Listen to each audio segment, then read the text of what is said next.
దీక్షా దివస్ సందర్భంగా రాష్ట్ర BRS party ఇచ్చిన పిలుపు మేరకు నారాయణపేట బీఆర్ఎస్ పార్టీ జిల్లా కార్యాలయంలో ఏర్పాటు చేసిన సమావేశానికి ముఖ్య అతిథిగా బీఆర్ఎస్ ఎమ్మెల్సీ కోటిరెడ్డి హాజరయ్యారు. ముందుగా తెలంగాణ అమరవీరుల స్తూపానికి ప్రొఫెసర్ జయశంకర్ చిత్రపటానికి నివాళులర్పించారు.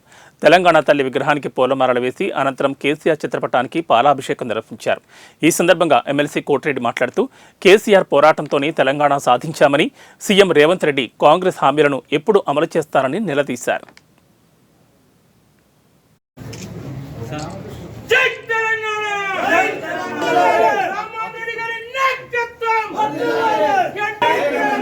జై తెలంగాణ కాల్పులకు నిరసనగా కొండా లక్ష్మణ్ బాపూజీ తన మంత్రి పదవికి రాజీనామా చేశాక ఈ స్తూపాన్ని మనం నిర్మించుకోవడం జరిగింది. ఆచార్య జయశంకర్ గారు యొక్క విగ్రహాన్ని రూపొందించారు మరియు చెక్కారు. 29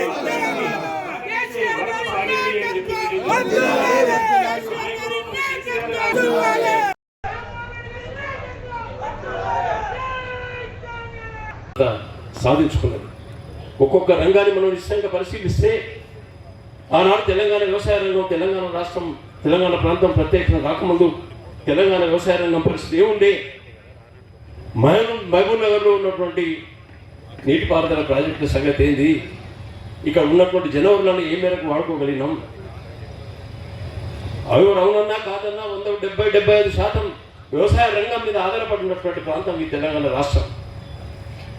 మిగిలినటువంటి వాళ్ళు వ్యవసాయ ఆధారం మీద, వ్యవసాయ రంగం మీద ఆధారపడినటువంటి శ్రామికులు, కార్మికులు ఉన్నారు.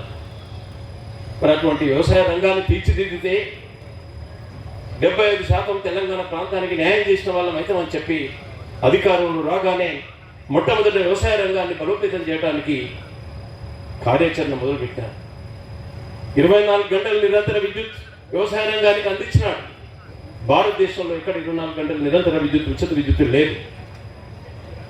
నిజంగానే వ్యవసాయ రంగాన్ని బలోపేతం చేయడానికి భారతదేశంలో ఏ రాష్ట్రంలో లేదు. రైతుకు పెట్టుబడి అందించి రైతులు బలోపేతం చేయాలనేటువంటి ఆలోచన ఏ పాలకునికి గతంలో ఏ రాష్ట్రంలో ఏ ముఖ్యమంత్రి రాలేదు. కేసీఆర్ గారు ఆలోచన చూసినటువంటిది వెంటనే అమలు చేసినాడు. మొట్టమొదటి ఎకరానికి 4,000 సరిపోతుందని అనుకున్నారు.